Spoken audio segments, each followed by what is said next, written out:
week. Do you talk to the guys at all about what Appalachian State just did for 4 wins in 4 days, or what maybe Georgia did back in 2008 at the SEC? No, I'm staying focused on this team. I gave them all that kind of stuff about a week ago, before the South Carolina game, that, whatever you guys want to do, you're going to be capable of doing it, but you got to do it together. You can't worry about how you're playing for you. It's how you're playing for us. I keep after, even in practice yesterday, we passed up 2 open shots, and what did they lead to? Turnovers.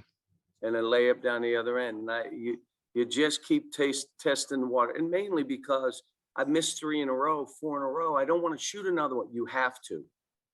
The best chance we have, maybe you'll bank it in. And if you miss another one and we rebound, be happy, not into you. And just continue to, talk to them about being connected and the things that they've gone through that prepare them for this moment.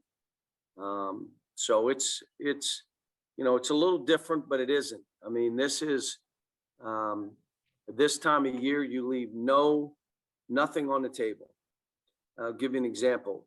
Great thing about the last game is I got Lance in there. I got Cam in there. Dante was in, even though he missed a bunch of shots, he was all in there. And so now all of a sudden you got this full team. I'll let everybody know. Training staff and the medical staff came to me about Terrence last week. And I said, if he can get through individual work 2 days without limping. If he's limping, I don't care what you tell me, he's not playing. So he did. And I said, okay, now we're going to throw him into some of the scrimmaging. Does he pick us up or take us back? If he takes us back, he can't be in right now. And so he's had a couple good days. The great thing is for us and for him, first one on the floor, first one on the bus. He wants to do this for the team. He understands their game. He may not play a game. Maybe he does. Maybe he doesn't. He wants to do it for the team. He understands he's not going to make up. He didn't play since Christmas. Not going to make everything up. But if it gives us one more body, one more opportunity with a player, because at this time, say you go in and you just look awful. Well, maybe it's not your day. Let somebody else play, because it's all about advancing. And so he's been, it's all about team for him. He just said, whatever this team needs from me, I'm here. If I don't play, I'm fine. If you want to put me in, fine. I'm ready to go. Now, I won't change the rotation of what we're doing, but there may be a point that I say, let's give him a shot. Let's see how he's doing. Jerry Tipton, go ahead. John, how accurate is it to think that you guys are the hunter, not the hunted, or at least not as much the hunted as you usually are?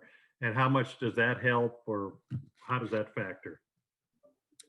I think it helps this team because now their focus is just chasing. One of the things I'm going to have to do, I mentioned that you want to have a full roster because you don't know what's going to happen and you want them all prepared to play. And I think we have a bunch now. But the second piece of that is this team has really been affected by runs by the other team. Normally, you guys know what I do. I let the team figure it out and work it out and then call a timeout. Well, with this team, I'm not sure I can do that. So can't go home with timeouts. I may have to use them early. A guy passes up an open shot, turnover, comes down. All right, we hurry. You could see we're panicked. Timeout. Let's settle. Come on, guys, we're fine. We get a big lead, and all of a sudden, a guy goes crazy and tries to make a home run play and turns it over. They shoot it. We miss it. They throw it ahead. Another 3, bang, timeout. So, I mean, it's a little different with every team I coach. You're trying to be what they need me to be. We need Keon. He's got to come with great energy. I don't care if he's making shot. Look, you know what they said to him today? If you get the ball in the middle of the lane, I said, he gets the ball in there. how many shots in there do you want him to take? One of the guys said 100. Shoot 100. Just that's your shot. Catch it and shoot it in there. So they're really, and the team was encouraging Terrence. Like there was no, I mean, you know, BJ and Better and, you know, the guys were talking to, you know, Isaiah about, you can't tell a golfer, don't hook it now. Don't hook it. Don't hook it. Because he's going to hook it. Well, you also can't tell a player, don't foul, because you end up fouling. And all we're saying is play the guy before he catches it. If you get caught in a bad position, give him a basket. If you're in a pick and roll defense, don't you reach. Don't even think about it. We need you on the court. Be aggressive. Go block shots. Stay down. You can block it late. Play the man before he catches it, and you're not going to have issues. So, you know, there are different things that we've been talking through, and some of this stuff it's all year the same, and they still pops up in a practice. Like, are you kidding me? What did you just do? I mean, why would you do that? We've been talking 3 months about this, but it's in there. They have habits that, you know, we're trying to create new habits, but those others are still in there. Kyle Tucker, go ahead. Yeah, Cal, I wonder if you could pull this off, if you could somehow win these 4 games in 4 days and keep your season going, where would that rate for you in terms of moments? Let me in your just career? say this to you, Kyle. If we can win tomorrow at 11, if we can win that game, I'm going to be dancing. Just that game. Forget about 4. Let's just worry about the first game. If we can win the first game, this team, again, they've never been here. Now, you guys look and say, well, Cal, your record and all your years in tournament play, they weren't on those teams. This is Keon did not get to play in it last year. I don't know what to expect. What I'm hoping is they fight, they play fast, they take open shots, and they're connected defensively. That's what I'm hoping. But we don't know. We don't know. These guys, they haven't played in this stuff. John Hale, go ahead. Cal, sorry for being a little off topic here, but you tweeted your congrats to Moorhead the other day. I'm curious, when Preston Spradlin was on your staff back then, what did you see in him that made you confident he could do this, even though he wasn't in a direct coaching role for you guys?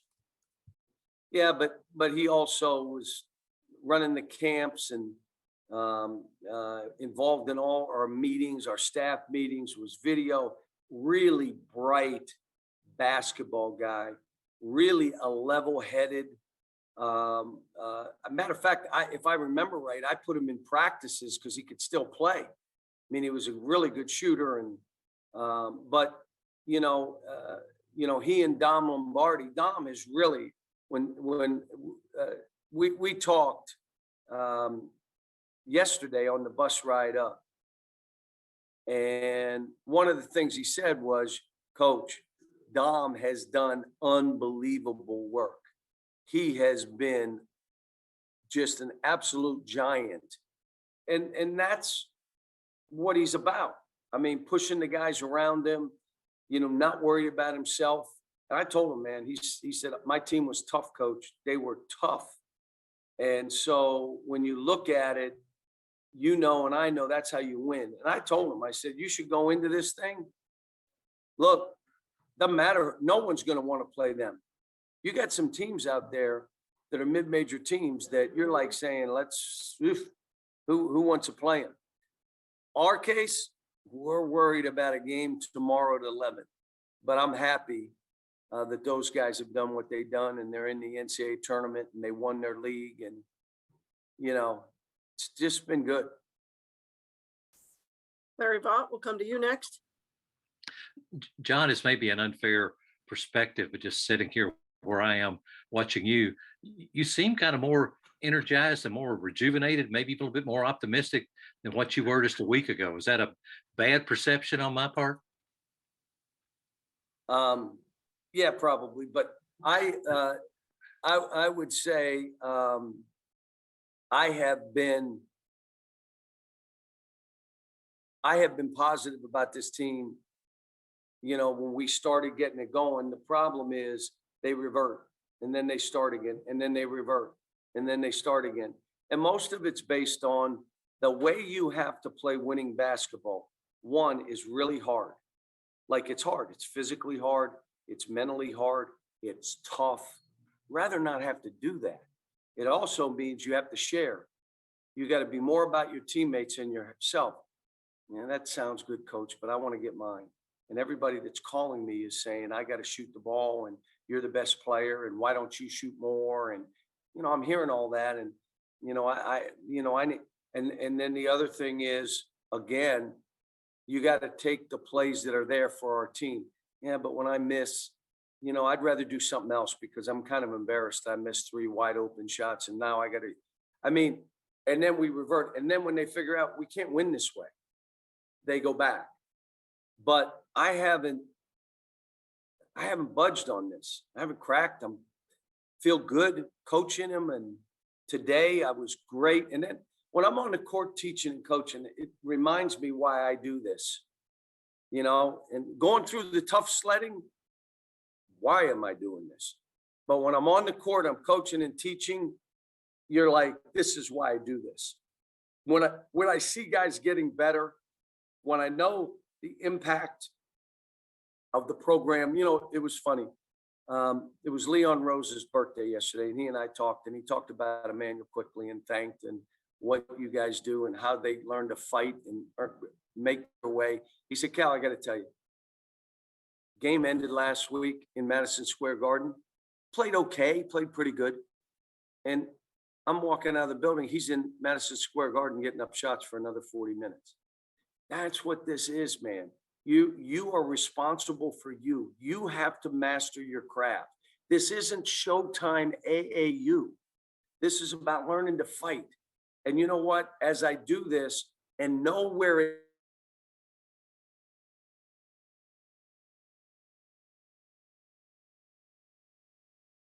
Did we lose coach?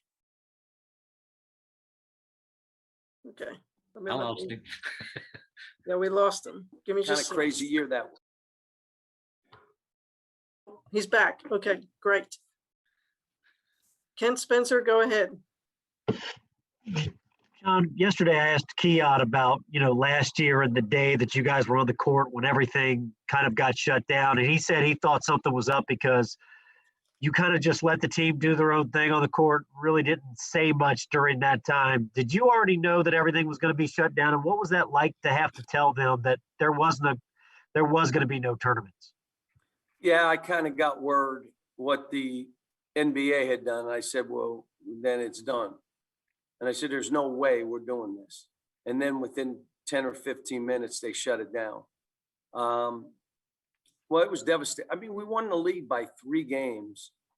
You remember what we looked like when we were in Vegas? Utah beat us. Ohio State beat us.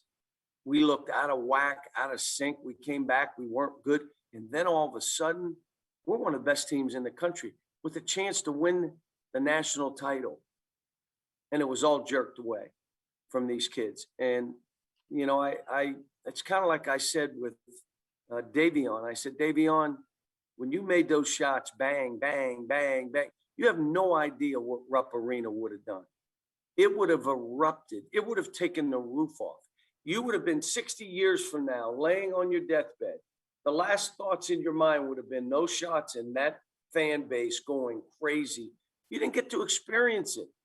Well, guess what? They didn't get to experience the NCAA tournament and making a run to win a national title. And it was just unfair, but it was unfair for everybody. Think about what we've been through. And for this program, not having summers and not having the fall and having a ridiculous preseason schedule, which put us on our heels. If you have 2 or 3 more wins, we're not in this position right now. And you have teams that played the kind of schedule that gave them the wins that got them going a little bit. So just been all crazy. My focus, though, hasn't changed. It's been, how do I let these kids know I'm with you and I'm not budging? Now, I'll say this, I'm holding them accountable if you're watching me coach. This ain't like, hey, go do what you want. No, we're playing and I'm holding them accountable, but they know I'm for them. They know it. And that's what I want it to be about. Now, if we're to make a run, we're to win tomorrow, it'll be because they want to. That's what it'll be. And my hope is, today was a great day for them. My hope is they get up, they feel refreshed. We have a team full of guys playing for each other, being responsible for themselves and what they have to do, but being about their teammates. Okay, Coach, we'll take two more, John Wong, and then we'll finish with Jeff Drummond. Hey, John, it seems like you want to push the pace a little bit more with this team the past couple of weeks. I read someplace where you're 0-12 when you score less than 70 points. And yet in the tournament, teams usually want to slow it down. What's your message to the team in terms of playing fast, playing reckless, and playing free? Well, we've wanted them to play fast all year, and we knew from the beginning, but you can still play fast and post the ball. And we've worked on it. And my thing is, if you have an open shot, shoot it. I don't care if you're 0 for 7. I don't care if the last few games you're 0 for 12. You must shoot open shots. The other stuff leads to turnovers. We're a team that we're going to shoot more threes than normal team that I've coached. Why? Because we're not real good layup shooters. Like if there's bump and grind, that's when you see shots that you say, did he just do that? We're better off shooting jumpers than doing that, but we're good in the post. Our 3 guys that we throw it to are shooting a really high percentage in there. So let's throw it to them. Every team is a little bit different. I'm hoping that if we had to, we could shoot a low percentage and still win games. I mean, you think of the Florida game. We're up 1 with 3 minutes to go. We're 4 for 20 from the 3. And we're up 1 with 3 minutes to go. Those are the teams that I've historically had. If it's slower, we win. If it's faster, we're fine. Would we rather play faster? Yes. What if you make us play slow? We'll beat you that way. This team, again, we could say 0-12, and if you look at those 12, you could say, holy cow, with a minute to go, 10 of those 12 could have gone either way. And they didn't go for us. But let me say this. How about that we've been through that. They haven't been able to experience any of the good about being at Kentucky. And they're still standing and still swinging and saying, bring it, let's go. That's a heck of a thing. And I'm proud of them because of that. Now, let's see if we get through tomorrow and see what happens. But tomorrow's going to be hard. I mean, it was a double overtime game. It took Dante making 7 threes, 2 of them banked in, and it took us to double to get them. Their guard play is good. Their big men are good. They're a better team at this point, but so are we. And we're different. We're not playing the same way we played then. All right, Jeff Drummond finishes off. Yeah, Cal, you talked about the importance of the focus being on just one game. And your MO has typically been kind of to shorten that rotation for a one-game scenario. I'm wondering about that versus the conventional wisdom of, trying to do this 4 days in a row, how you play off that with using your depth. It's not, no, you're just trying to win this game, and then we'll worry about the next game later. We're going into this. If I need to use the entire roster, there will be no pitchers left. I'm using every pitcher I can, the knuckleballer, the curveballer, the fast pitch, the middle reliever, the last inning. I'm throwing everybody. Now, what if the pitcher that we start the game with is really in a groove? Then we won't go to the bullpen. We won't. We'll just go with who we have. This is not about, okay, it's a 10-point game. Let's get us some subs. So we're no. You're playing to win a game. Everything you're doing, your mentality is let's go. Leave nothing on the table, including timeouts. You do whatever you have to to get through. And it's going to be a hard game. And I told them that. I said, guys, every game we play in this tournament, there's not going to be any 20-point blowouts. This thing's going to come down to the wire, and we got to be tougher and fight and throw daggers more than they do, or your season ends. So that's what it'll be about.